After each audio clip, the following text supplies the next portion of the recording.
Tête, épaules et genoux, pieds, genoux, pieds. Tête, épaules et genoux, pieds, genoux, pieds. Maman, je suis Non, désolé. ça tu ne garderas pas. Bis à maman.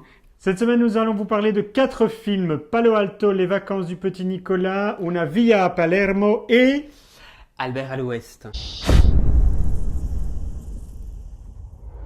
C'est quoi ta préférence de cette semaine? Ah, le film d'Emma Dante.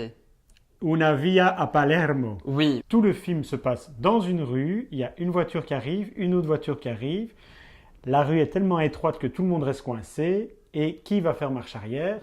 C'est là la question du film. eh bien personne. C'est un vrai duel, donc c'est Oui. une sorte de western improbable. Un long duel entre 2 femmes. En 2 femmes, oui. Donc on a d'abord une introduction qui est assez intéressante où on rentre vraiment, on découvre Palerme à travers 2 microcosmes. Donc d'un côté on a Rosa et sa petite amie Clara qui sont en voiture. Elles zigzaguent dans la ville, elles sont très énervées, elles en arrivent à rompre carrément dans la voiture. Et de l'autre côté on a une famille de Siciliens d'origine albanaise. On voit une femme, vraiment une matriarche comme ça, qui elle est auparavant au cimetière, avec énormément de poésie. Et les 2 femmes se font front, mais en se faisant front, elles se font face à elles-mêmes aussi. Mais donc, ces 2 femmes ne restent pas, enfin, ces 2 voitures ne restent pas seules avec leurs habitantes à l'intérieur. C'est tout le village, enfin, les rues avoisinantes et donc la famille qui vont s'en mêler.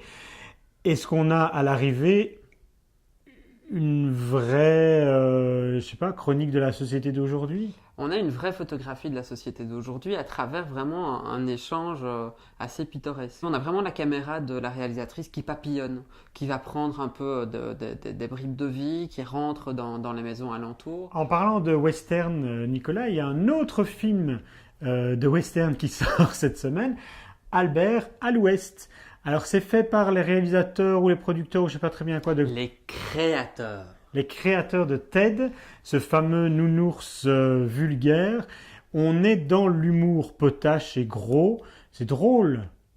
Ah, on est dans l'humour potache et gros, mais ce n'est pas drôle. Si tu aimes le pipi, le caca, Ah, et quand ça j'adore. vole très très bas, et si tu n'as pas peur de glisser dessus, alors tu peux foncer. Ah, ben je vais aller voir ce film-là cette semaine. On les a toutes. Nous avons quand même des grands acteurs dedans, dont Charlize Theron.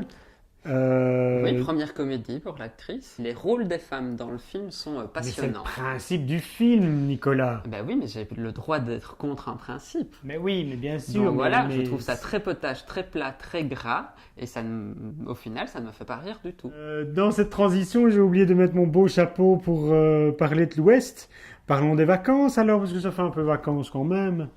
Oui, Les vacances du petit Nicolas. Tu avais aimé le premier oui, et celui-ci. j'ai beaucoup aimé le premier. Si tu veux, je vais faire des bulles sur le temps que tu vas... Et que je démonte le film, Oui, vas-y. c'est complètement raté. Il prend vraiment ses distances par rapport au roman, ce qui n'est pas Parce que c'est un roman, le petit Nicolas?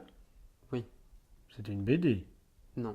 Ah non, c'est un roman. Non, c'est un roman graphique, donc il est ponctué de dessins. Ce qui avait de bien dans le premier, c'est qu'on était dans le point de vue du petit Nicolas. Et ici, on est divisé. On est à la fois dans le point de vue du petit Nicolas et, étant donné que ce sont Valérie Lemercier et Cadmerat qui jouent le rôle des parents, il y a eu une volonté de la part des scénaristes et du réalisateur, qui est aussi scénariste, de donner place en fait à ces protagonistes-là. Et pour moi, ça déforce vraiment le point de vue de l'enfance. On est dans un entre-deux, c'est pas très clair où on se situe et ça ne fonctionne pas. Nous allons terminer cette vidéo par le dernier film de la semaine, une déception que nous attendions énormément, Palo Alto, avec notre ami. James Franco, Oui, c'est notre Ok. ami. qui a un petit rôle hein, quand même. Qui a un tout petit rôle, mais dont l'histoire provient de... En fait, le film est adapté de son recueil de nouvelles, Palo Voilà. Alto. Et c'est à cette période-là qu'on l'a vu sur les réseaux sociaux commencer à draguer des mineurs, mais qui tout ça a un rapport avec le film quand même. Ah oui, c'est lié. James Franco se met tout le temps en mise en situation. Donc il a commencé, il y a eu cette fameuse histoire où il dragouillait une jeune fille de 17 Voilà. ans.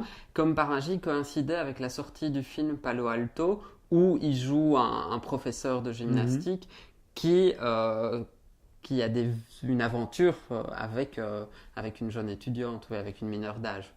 Alors pour moi, le film commence vraiment comme ce que nous aimons, toi et moi, des beaux plans, une belle histoire, on rentre, etc. Et puis on s'ennuie en fait. Moi, je n'irais pas jusqu'à dire qu'on s'ennuie. Moi, ce qui m'ennuie, c'est plutôt le rythme. C'est qu'il y a un souci de rythme. Mais on découvre des choses, donc je restais très curieux.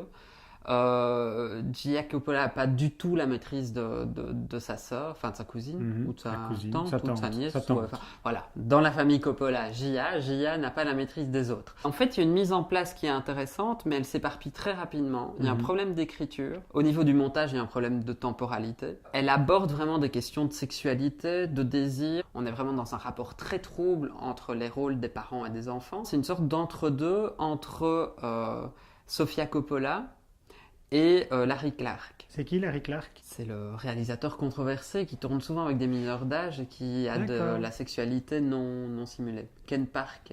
Je vois très bien. Donc il y a des choses qui sont vraiment très très bien, mais globalement c'est un peu bancal. Nous allons rester là pour cette semaine. Mais oui.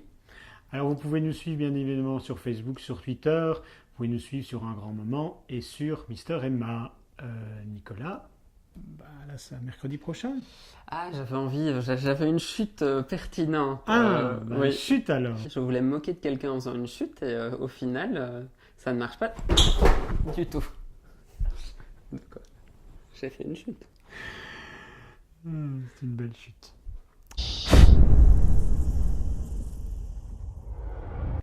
C'était beau ces petites bulles, hein? Oui. Bon, alors.